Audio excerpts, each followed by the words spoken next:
ब्रह्मदक्ष अश्वी देवेशि भरद्वाजे पुनर्वसु हुताशिवेशि चरक प्रभृतिभ्यो नमो नमः। पातंजल महाभाष्य चरकी प्रतिसंस्कृते मनोवाक्काय दोषाणां हरते ऐपतये नमः। सभी गुरुजनों और ऋषि मुनियों का वंदन करते हुए आज की अपनी सतत संहिता अध्ययन की कक्षा शुरू करेंगे। अपनी लास्ट जो हमने कक्षा करी थी उसमें हमने सूक धान्य के बारे में पढ़ा था। सूक धान्य में कौन कौन से द्रव्य आते हैं वो देखा था, उनके क्या गुण होते हैं ये देखा था। आज जो है हम समी धान्य वर्ग इसके बारे में पढ़ेंगे। तो समी धान्य में बेसिकली हमारी जितनी भी दालें होती हैं वो आती हैं, जैसे मूंग की दाल, मास की दाल यानी कि उड़द की दाल, राजमा, कुलथ, जितने भी प्रकार की दालें होती हैं पूरे इंडिया में कह लें या फिर, तो उन सारी दालों के क्या गुण होते हैं वो यहाँ पे हमें समी धान्य वर्ग जब हम पढ़ेंगे तो हमें देखने को मिलेंगे। तो बेसिकली आपको एक चीज़ ये याद रखनी है कि जब हम ये शूक धान्य समी धान्य हम पढ़ रहे हैं तो हमें अपने माइंड में जो है ये कॉन्सेप्ट नहीं रखना है कि ये मूंग दाल है या फिर ये राजमा की दाल है तो इसमें प्रोटीन कंटेंट इतना होगा, फैट कंटेंट इतना होगा, कार्बोहाइड्रेट इतना होगा। हमें एज़ इट इज़ वैसे ही पढ़ना है जैसा कि आचार्यों ने बताया है। आचार्यों ने हमें ये नहीं बताया है कि मूंग की दाल में इतना प्रोटीन कंटेंट रहेगा, इतना फैट रहेगा, इतना कार्बोहाइड्रेट रहेगा, ये इसमें विटामिन्स रहेंगे या फिर ये इसमें रहेगा। तो इसीलिए हमें क्या करना है, जब हम जितने भी वर्ग पढ़ रहे हैं, चाहे हम शूक धान्य पढ़ें, समी धान्य पढ़ें, हमें अपने माइंड में अपने आयुर्वेद का कॉन्सेप्ट रखना है।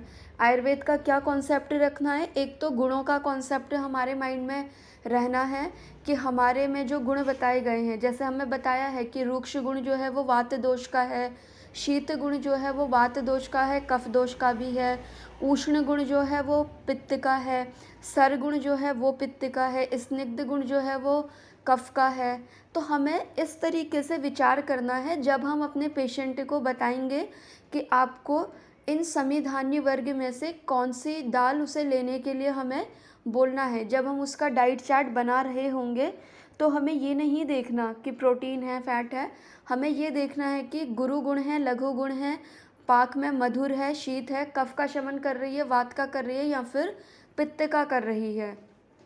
आपने देखा होगा जैसे कि क्या बोला जाता है, जो यूरिक एसिड जिसे कि हम सिंपली गाउट कहते हैं, गाउट की कंडीशन में क्या बोला जाता है कि दालें खाना बंद कर दीजिए। एलोपैथ में जो बोलते हैं, क्या बोलते हैं, क्योंकि उसमें प्रोटीन का मेटाबॉलिज्म प्रॉपर्ली हो नहीं पाता है, इसीलिए आप क्या कर दीजिए, प्रोटीन के जितने भी सोर्स हैं जिसमें दालें भी आ गई उसको भी आप क्या कर दीजिए, बंद कर दीजिए। ठीक है, तो आपको क्या करना है, आपको ऐसा नहीं करना है, आपको देखना है पेशेंट के उस टाइम पे उसके शरीर में दोषों की क्या कंडीशन है, उसके अकॉर्डिंग उसकी दालें हमें बंद करवानी है तो स्पेसिफिकली कौन सी करवानी है, इन सब चीज़ों का विचार करना है। तो चलिए शुरू करते हैं अपना शमी धान्य आज का। सब तो चरक संहिता सूत्री स्थान 27वां अध्याय अन्नपान विधि अध्याय श्लोक नंबर 23 क्या कह रहे हैं, अथ शमी धान्य वर्ग, यानी कि अब यहाँ से आगे समी धान्य वर्ग का वर्णन करेंगे। इससे पहले शूक धान्य का करा, अब समी धान्य का कर रहे हैं। तो देखिए सबसे पहले श्लोक नंबर 23 में हमें बता रहे हैं मूंग की जो दाल होती है उसके गुण हमें बता रहे हैं।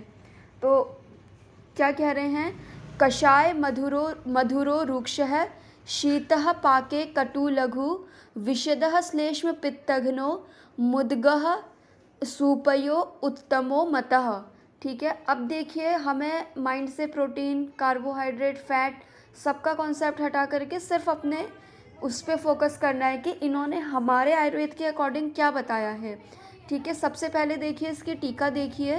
टीका में हमें ये पता चलेगा कि दालों में तो मूंग भी है, मसूर भी है, मास भी है, राजमाश यानी कि राजमा भी है।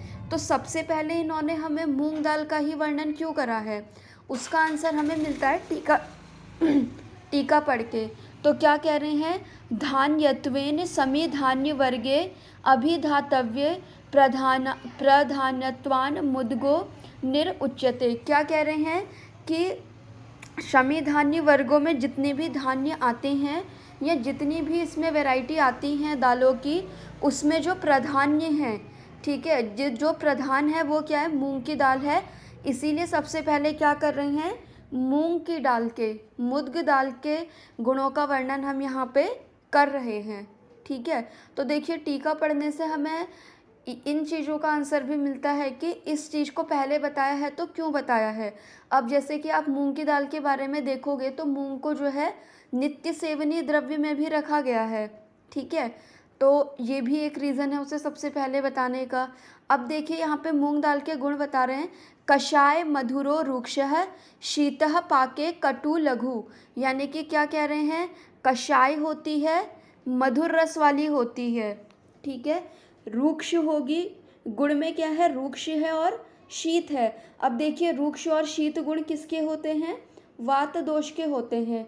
तो यानी कि अगर ज़्यादा अमाउंट में लिया तो क्या करेगी, वात का प्रकोप भी कर सकती है। ठीक है, या फिर हमने क्या करा कि मूंग दाल हमने किस तरीके से लिया, आपने देखा होगा बहुत से जो जिम जाने वाले लोग होते हैं वो क्या करते हैं, मूंग दाल को बिना संस्कारित करे हुए वो कच्ची खाते हैं। जैसे रात में वो भिगो करके रख देंगे मूंग की दाल को भी और चने को भी, और सुबह उठ करके वो क्या करते हैं, कच्चा उसे चबा करके खाते हैं। ठीक है, तो वो क्या करेगी, वहाँ पे वात दोष को बढ़ा देगी। क्यों बढ़ा देगी, एक तो ऑलरेडी उसका गुण क्या है, रुक्ष है, शीत है। दूसरा हमने क्या करा कि उसे अग्नि से संस्कारित नहीं करा। तीसरा हमने क्या करा कि उसमें घी वगैरह ना मिला करके उसके रुक्ष गुण को कंपनसेट करने का काम नहीं करा। तो ये भी मैटर करता है कि अगर हम नित्य मूंग दाल ले रहे हैं तो वो किस मेथड से ले रहे हैं, कच्ची ले रहे हैं या फिर अग्नि के संस्कार के बाद अच्छी तरीके से पका करके ले रहे हैं, उसमें घृत डाल करके ले रहे हैं, या फिर उसमें हम कोई ऐसी चीज़ डाल करके ले रहे हैं जिससे कि वो वात का प्रकोप ना करे। क्यों, क्योंकि उसका जो गुण है वो क्या है, रुक्ष और शीत है। पाक में भी देखिए वो कटु है और लघु है, पाक में कटु है, पचने में लघु है। तो लघु गुण अगेन क्या करेगा, वात को बढ़ा भी सकता है। इसीलिए हमें क्या करना है, सोच समझ करके ही डिसाइड करना है कि हमें किस तरीके से देना है। अब आप ये सोचिए कि आपके पास अगर कोई पेशेंट आता है जिसकी बॉडी में आपको लग रहा है कि वात दोष का इम्बैलेंस है, तो आप क्या करेंगे, उसे मूंग दाल खाने के लिए तो देंगे लेकिन उसको थोड़ा संस्कारित कर देंगे। आप संस्कारित कैसे कर सकते हैं, अगर आपने हींग के बारे में पढ़ा होगा तो हींग के लिए क्या बोला जाता है, सर्वश्रेष्ठ वात शामक बोली जाती है। हिंगवष्टक चूर्ण में भी हींग पड़े रहती है ना। तो क्या कहेंगे हम, पेशेंट को क्या बोलेंगे, आप मूंग दाल का सेवन कीजिए और उसको क्या कीजिए, घी में हींग से उसको छौंका लगा करके लीजिए। ठीक है, तो इस तरीके से हम क्या कर सकते हैं, जो उसके वैसे गुण हैं जो कि वात को इम्बैलेंस करेंगे उसको हम कंपनसेट कर सकते हैं। फिर देखिए क्या कह रहे हैं, कषाय मधुरो, कषाय है और मधुर है। आपने देखा होगा कभी किसी को घर में लूज़ मोशन लग जाते हैं, अतिसार हो जाता है, तो सिंपली क्या कहा जाता है कि मूंग की दाल का पानी दे दो या फिर मूंग दाल की खिचड़ी बना करके दे दो। ठीक है, अब आप ये सोचिए कि जब वो क्या कर रहा है, उसका गुण जो है रुक्ष भी है, शीत भी है, तो अपने इन गुणों से वो वात को इम्बैलेंस भी कर सकता है, लेकिन फिर भी हम उसे क्या करते हैं, अतिसार में दे रहे होते हैं। तो उस टाइम पे हमारे देने की जो मेथड होती है वो भी मैटर करती है। ठीक है, अब देखिए हम इसे अतिसार वगैरह में क्यों देते हैं, क्योंकि कषाय है, कषाय क्या करता है, स्तंभन करता है। ठीक है, लघु गुण क्या करेगा कि पचने में हल्का रहेगा। तो उस टाइम पे जो हमारी अग्नि, ठीक है, अतिसार में क्या होता है, अग्नि मंद हुई रहती है, उस टाइम पे अगर पचने में कोई गुरु चीज़ दी तो वो क्या करेगी, और ज़्यादा अग्नि को मंद कर देगी। इसीलिए हमारी उस टाइम पे जो प्रेफरेंस होगी वो किसके लिए रहेगी, मूंग दाल के सूप के लिए रहेगी। और ऐसा होता भी है, आपने घर में देखा भी होगा, हमारी मम्मी, हमारे घर के बड़े क्या करते हैं, अगर किसी को लूज़ मोशन हो जाए या फिर कोई बीमार पड़ जाए तो सिंपली जो फर्स्ट चॉइस रहती है घरों में वो क्या रहती है, मूंग दाल की रहती है। ठीक है, अब लेकिन आपको ये भी देखना है कि मूंग दाल का सेवन इतना ज़्यादा भी ना करा लिया जाए कि वो वात का इम्बैलेंस कर दे। फिर क्या कह रहे हैं, विशद गुण वाली है, श्लेष्म पित्तघ्नो, यानी कि कफ और पित्त का शमन करने वाली होती है, मुद्गः सूपयो उत्तमं मतः, और मूंग दाल का जो सूप होता है वो सभी सूपों में क्या होता है, उत्तम होता है। अब देखिए टीका देखिएगा तो क्या कह रहे हैं, टीका की दूसरी लाइन देखिएगा, सूप्यम सूप योग्यम समी धान्यम। क्या कह रहे हैं, ये जो समी धान्य में हम डिफरेंट डिफरेंट वैरायटी की दाल पढ़ेंगे, उसमें जो मूंग की दाल का सूप होता है वो सबसे उत्तम कहा गया है। अब आप ये देखिए, आप चाहें तो उड़द की दाल का सूप भी बना सकते हैं, राजमा का भी बना सकते हैं, कुलथ की दाल का भी बना सकते हैं, लेकिन उनमें जो सर्वश्रेष्ठ कहा जाएगा, उत्तम कहा जाएगा, वो किसका कहा जाएगा, मूंग दाल का। ठीक है, तो ये बात हुई हमारी मूंग दाल के बारे में। देखिए शमी धान्य में हमें वैरायटी ऑफ दाल देखने को मिलेंगी, लेकिन आपके एरिया में कौन सी दाल की अवेलेबिलिटी रहती है उसके अकॉर्डिंग आपको इन सब के गुण जो हैं वो पता होने चाहिए। जैसे अगर हम उत्तराखंड की बात करें, इधर पहाड़ों की बात करें, तो यहाँ पे मूंग दाल भी मिलती है, मांस यानी कि उड़द की दाल भी बहुत प्रचलन से लोग यूज़ करते हैं, राजमा बहुत खाया जाता है यहाँ पे, कुलथ यहाँ पे खाया जाता है, लेकिन कुलथ खाने का क्या है, एक पर्टिकुलर सीज़न है। ठीक है, सर्दियों में ज़्यादा कुलथ ली जाती है यहाँ पे। फिर चना है, मसूर है, ये यहाँ पे इजीली मिल जाती है। आड़ की, जिसे अरहर की दाल बोलते हैं। ठीक है, कहीं कहीं अरहर को तुअर की दाल भी बोलते हैं यूपी साइड में। तो ये कॉमन जो दालें आपको इसमें से लगेंगी, उन दालों के श्लोक्स को आपको क्या करना है, बाय हार्ट कर लेना है, या फिर उनको नोट करके रख लेना है। क्योंकि ऐसा तो नहीं है कि बार बार आकर के आप चरक संहिता का 27 अध्याय खोलेंगे। तो क्या कीजिएगा कि जितने भी हम वर्ग पढ़ते जाएंगे, उसमें से आपको जो भी लगता है कि हाँ कि ये मेरी डेली प्रैक्टिस में काम में आ सकता है, उस डाइट का आप एक शॉर्ट नोट बना करके रख सकते हैं अपने पास एक डायरी में। ठीक है, उससे होगा क्या कि आपको एक जगह पे कलेक्टिवली वो चीज़ मिल जाएगी। अब देखिए बात करते हैं मांस यानी कि उड़द की दाल की। तो क्या कह रहे हैं, वृष्यः परम वात हरः स्निग्ध उष्णो मधुरो गुरु बल्यो बहुमलः पुंसत्वम माशः शीघ्रम ददाति च। यानी कि क्या कह रहे हैं, जो लोग नए ऐड हो रहे हैं उन्हें मैं बता दूं, हम लोग चरक सूत्र का 27वां अध्याय पढ़ रहे हैं। उसमें हम समी धान्य वर्ग के बारे में पढ़ रहे हैं। अभी तक हमने मूंग दाल के बारे में पढ़ा, अब हम श्लोक नंबर 24 यानी कि उड़द की दाल के बारे में हम पढ़ रहे हैं।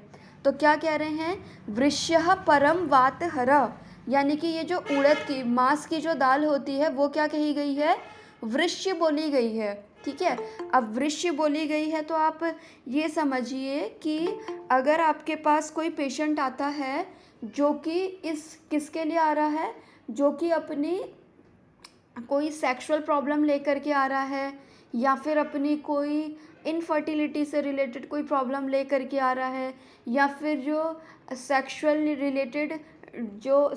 रिलेटेड जो प्रॉब्लम्स होती है वो लेकर के आ रहा है, तो उसमें आपको माइंड में क्या आनी चाहिए, मांस यानी कि उड़द की दाल। ठीक है, क्यों आनी चाहिए, क्योंकि उसके लिए क्या बोला गया है, वो क्या है, वृष्य है। वृष्य यानी कि वाजीकरण काम करने वाली है।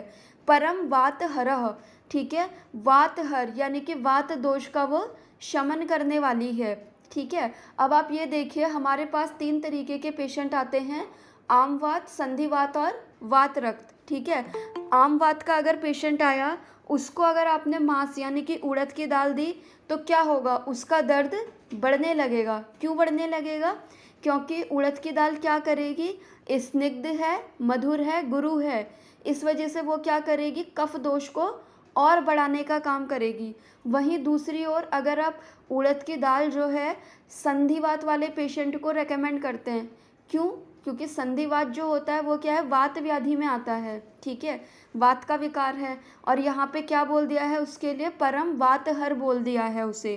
ठीक है, यानी कि वात को दूर करने वाला होती है हमारी ये उड़द की दाल। ठीक है, लेकिन इसमें भी देखिए आपको पेशेंट को सजेस्ट करने से पहले पेशेंट की बॉडी में दोषों की कंडीशन, आम की कंडीशन देखनी पड़ेगी। अगर पेशेंट की बॉडी में आम दोष है और उस टाइम पे आपने उसे उड़द की दाल खाने के लिए दे दिया ये सोचते हुए कि ये परम वातहर है, तो उसको आराम ना मिल करके उसका दर्द जो है वो और ज़्यादा बढ़ जाएगा। ठीक है, तो हमें क्या है कि हमें पहले जब रुग्ण हमारे पास आए तो हमें पहले ये क्लैरिफाई करना ज़रूरी है कि उसके शरीर में दोषों का क्या स्टेटस चल रहा है। ठीक है, अगर हम दोषों का स्टेटस नहीं जान पाएंगे तो हम गलत तरीके से चिकित्सा करेंगे। ठीक है, इसीलिए हमें दोषों का असेसमेंट करना बहुत ज़रूरी है। आम निराम की कंडीशन का असेसमेंट करना बहुत ज़रूरी है। इवन छोटी से छोटी एक डाइट रिलेटेड चीज़ बताने के लिए भी आपके उसकी बॉडी में दोषों का असेसमेंट करना बहुत ज़रूरी है। ठीक है, तो देखिए क्या कह रहे हैं, स्निग्ध उष्णो मधुरो गुरु। स्निग्ध गुण वाली है, उष्ण गुण वाली है, मधुर और गुरु गुण वाली है। ठीक है, इसके अलावा क्या कह रहे हैं, बल्यो यानी कि बल देने वाली होगी, बहुमलह यानी कि मल की क्वांटिटी को बढ़ा देगी, पुंसत्वम पुंसत्वम शीघ्रम ददाती च यानी कि पुंसत्व को शीघ्र ही देने वाली होती है। अब ये तो हो गई, सिर्फ श्लोक को हमने ऐसे ही देख लिया। अब देखिए इसको और अच्छे से समझने के लिए आपको इसकी टीका देखनी पड़ेगी। अभी हम टीका पढ़ेंगे तो उससे आपको क्लियर होगा कि पुंसत्व मतलब ये क्या कहना चाह रहे हैं। ठीक है, शीघ्रम दताती से इनका मतलब क्या है, वृश्य मतलब क्या कहना चाह रहे हैं। तो देखिए क्या कह रहे हैं, वृश्य इति आदि मांस गुणे कह रहे हैं कि वृश्य शब्द से हमने मांस यानी कि उड़द के गुण बताने शुरू करे हैं। और कह रहे हैं कि हम जो इसे बोल रहे हैं कि ये परम वाथर है, तो परम वाथर होने का इसका कारण क्या है, स्निग्ध उष्ण मधुरत्वात् आदि गुण योगात एव वाथरत्वे लब्धे। अब जैसे मान लीजिए आपसे किसी वैद्य ने संभाषा करी और आपने उससे ये बोला कि मांस जो होती है वो परम वाथर है, तो वो आपसे बोलेगा क्यों क्यों है वो परम वाथर। तो उसके लिए आपने अगर टीका पढ़ी होगी तो आप उसे बता सकते हो कि उड़द के जो गुण होते हैं वो स्निग्ध होती है, उष्ण होती है, मधुर होती है और गुरु गुण वाली होती है, इसीलिए वो क्या है कि परम वाथर कही गई है। ठीक है, 1 मिनट वेट कीजिएगा।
तो हम ये बात कर रहे थे कि मांस उड़द को जो परम वाथर बोला गया है वो क्यों बोला गया है, क्योंकि उसके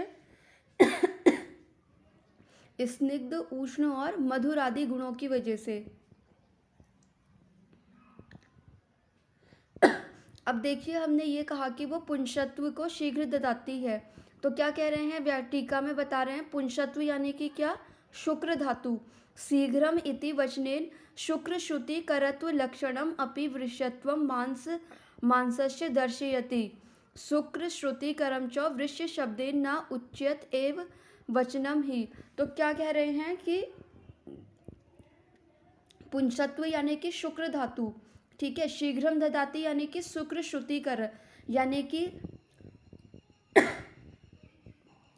वो क्या करेगी कि शुक्र धातु को शीघ्र ही श्रुति कराएगी यानी कि उसको निकालेगी।